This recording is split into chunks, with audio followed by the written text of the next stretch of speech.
then also sometimes I'll have it coming back like this. And then when they're lowering their arm down, it might catch. All right, then there's a special test that we do for that. Is which one of you have the two different tuberosities on here, right? Which one's the more lateral one, and which one's the medial one? The greater is more lateral, so that's bigger, and then this lesser tubercle is more medial one. Okay. So this it happens more often when this greater tuberosity gets jammed underneath there. Okay, and that's going to happen more in internal rotation. Okay. So it's just like if you try to raise your arm, internally rotate your shoulder like this, and then try to abduct it straight up the side, okay? You get to a point where you can't really go anymore, right? Then how about if you externally rotate? Now it's easier. Okay, what's happening is now your greater tuberosity is jammed up under your acromion. When you do this, it brings it back, and now the lesser tuberosity is under there, and we can bring it up. So to do special tests for impingement syndrome, you're going to do them in internal rotation. Okay, so there's one of them that's called Hawkins-Kennedy where you turn it like this. Okay. And then another one is Nears where you come up like this.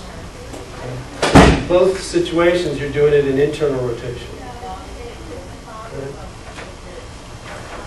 But those special tests, you learn those in ONE2. So now when you get to those, then you say, oh yeah, I know that. What's that? Well, yeah. You can say, well, I think I heard of that before. Yeah. But just, and again, when we get into ONE2, it's not always so much about the name. You just need to understand the concept that when you're doing impingement, you're going to do it in internal rotation. When we talk about thoracic outlet, that's going to be in external rotation because we're trying to stretch the brachial plexus and things like that. And things back. That's getting ahead of ourselves.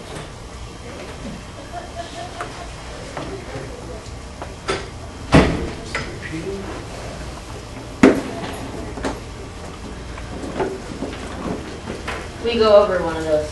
Okay. I think that's the last slide. No. So here's showing some spurring at the AC joint that can affect that subacromial joint. And then here's some other arthroscopic things where you're looking at the cartilage surfaces here. Here's the humeral head, and then that's rotator cuff. Okay.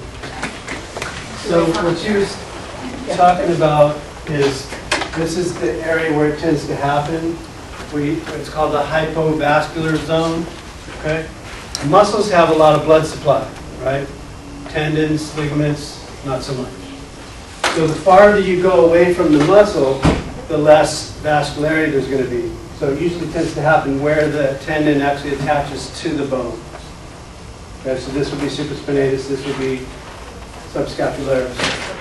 Okay, and then the other thing is that the difference in mechanism of injury or presentation is if you're talking about a younger patient, they're going to tend to have more of an acute rupture from some activity. I think you had mentioned like an eccentric contraction, where they're doing something that's dropping, so it's more that it snaps and tears, versus someone that's has more wear and tear, so you get upwards 50, 60, 70-year-olds, they're going to tend to have more of a complete rupture, because what happens, like I was saying, is that it happens as a progressive type of a thing. Somebody can overuse their rotator cuff tendons and get some irritation and inflammation, versus if you have chronic repetitive motions where you're degenerating the tendon that's got a lot of wear and tear on it, then it's going to be more brittle, and it's going to be more likely to have a complete rotator cuff tear in an older person. Okay. I see it a lot in baseball players. Yeah. Because again, it's like I said, the impingement syndrome and rotator cuff tendonitis and supraspinatus tendonitis is kind of all along a spectrum. So you can start out where it only hurts when I'm doing things up like this.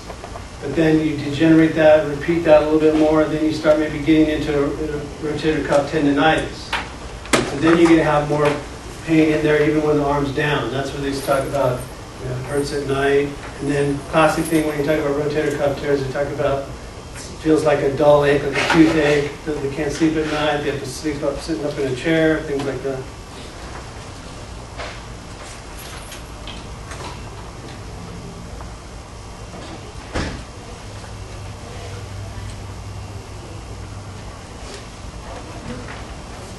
So here's a quick review. The problem with PowerPoint is you can't start right in the middle of the presentation, you have to go, okay, here, we'll talk about the plane of the scapula. Okay, so this is looking straight down on the body. Okay, the scapula is not in the sagittal plane, it's not in the frontal plane, it's in its own plane. We talk about the plane of the scapula. Okay, it's 30 degrees forward from the frontal plane. Okay, so here's the plane that the scapula is in. So if you're looking, like if you look at it straight down this way, you're looking head on at the blade of the scapula. So then when you do this empty can test, you elevate the shoulder in the plane of the scapula. Okay, so it's not flexion, it's not straight abduction, it's elevation in the plane of the scapula. Okay, and in the same way, you also have another plane that's perpendicular to that. If this is the plane of the scapula, perpendicular to that would be the plane of the glenoid fossa, okay, which is going to be across like this. Okay, if you're running or you're swinging your arms, do you swing them right in this sagittal plane like that? No, they tend to go like this. Okay, that's in the plane of the glenohumeral joint, on the glenoid fossa. Okay, that's this plane, which is perpendicular to the plane of the scapula. Okay. How is the plane of the scapula different than abduction? Abduction would be straight up like this, in the frontal plane. Okay, and then this is the plane of the scapula. So it's 30 degrees forward from the frontal plane. Okay, so it's like this. You'll hear that reference sometimes, but not usually the plane of the glenoid fossa, which basically is just perpendicular to it. And then, like I say, when you're moving your arms and you're running, you're moving pretty much like that, because that's right in line with the plane of the glenoid fossa. And that'll become important when we talk about different shoulder special tests, because the shoulder dislocates back like this.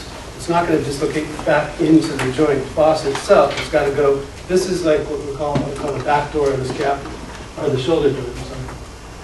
It's going to be over here to come out. There's an opening back here, right? If you're jamming it in this way, it's just jamming it into the fossa.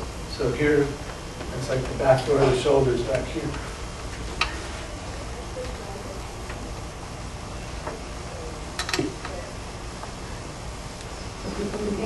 The dislocated shoulders, I mean, they seem, from the way you were moving it, it looked like they would have more movement last time.